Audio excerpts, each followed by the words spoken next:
Well, despite some major obstacles, President Trump and Republican lawmakers are enacting his second-term agenda. The string of victories has left Democrats in an identity crisis.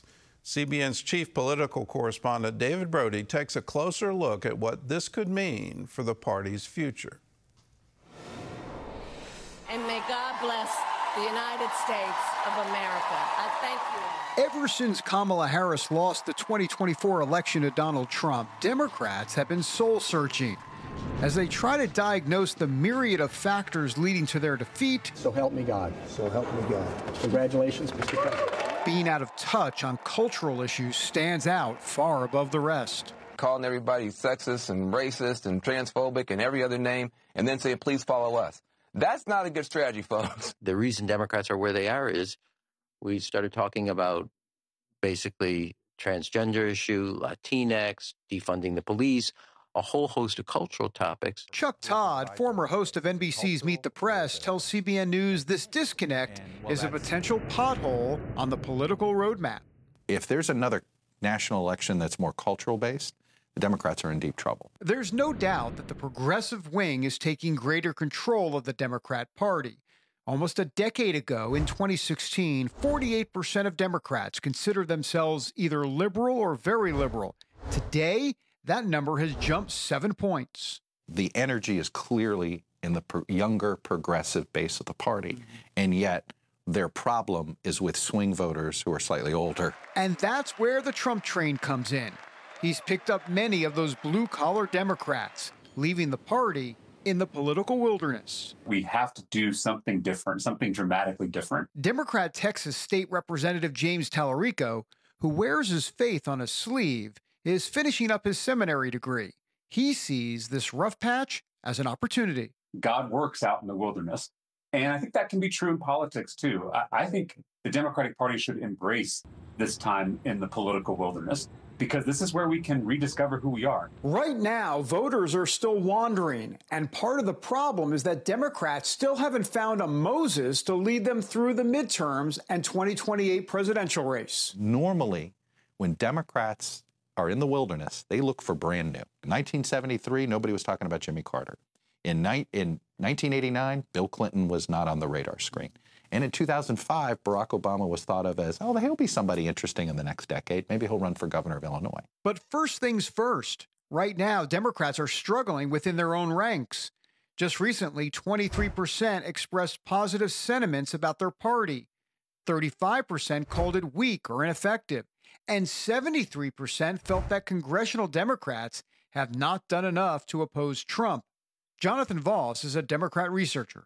In focus groups, when we talk to voters and we ask them, what's the animal that you think of when you think of the Democratic Party? People will say things like, I think of a turtle, right? They move slowly and then they kind of hunker down within their shell when the going gets tough. Over the last few months, Democrats have tried to shed that image. Case in point, Cory Booker's Senate filibuster against the president's policies. It's time for Democrats to have a backbone. It's time for us to fight. It's time for us to draw lines. And House Democrat leader Hakeem Jeffries' marathon speech against the president's big, beautiful bill.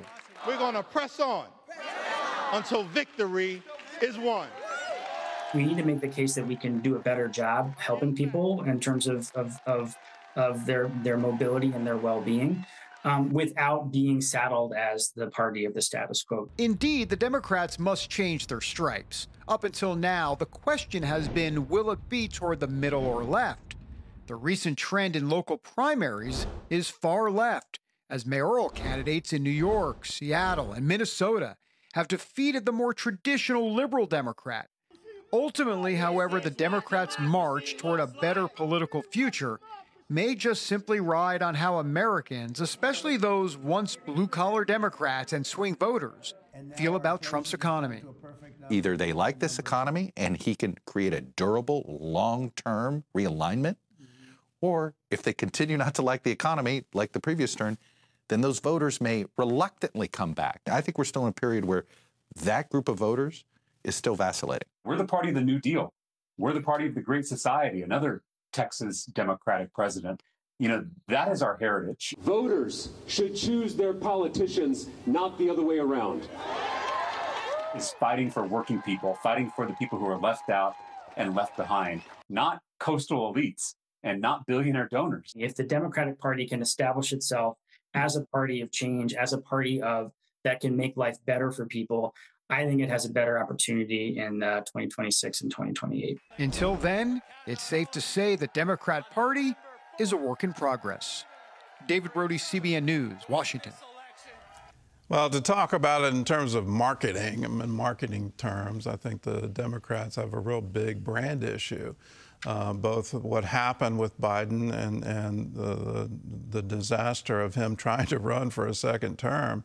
But now, you know, what in the world do they stand for? And part of that branding is based on social media. In order to get attention, what used to be called earned media in politics, where you would be in the newspaper or you'd be on some news program and you were talking serious issues. It's now social media and how loudly can you scream. And so that's pulling both parties to extremes, but especially in the Democrats. And they're taking up stances that I don't think will work at all with the broader electorate, but they're doing it in order to win the nomination. So we're seeing this again and again where the progressives are having a much louder voice. But I think in terms of general elections, that very loud voice is where a majority of Americans don't want to go. On the Republican side, I think, you know, just looking at the, you know, big, beautiful bill, it's got some alliteration to it. But when I hear of big bills coming out of Washington, I don't like it. I don't want the government involved in passing big bills. It just doesn't resonate. So both parties have marketing issues, and that's nothing new in politics. We'll see how it shakes up, but it looks like the Democrats are really scrambling and frankly, kind of desperate.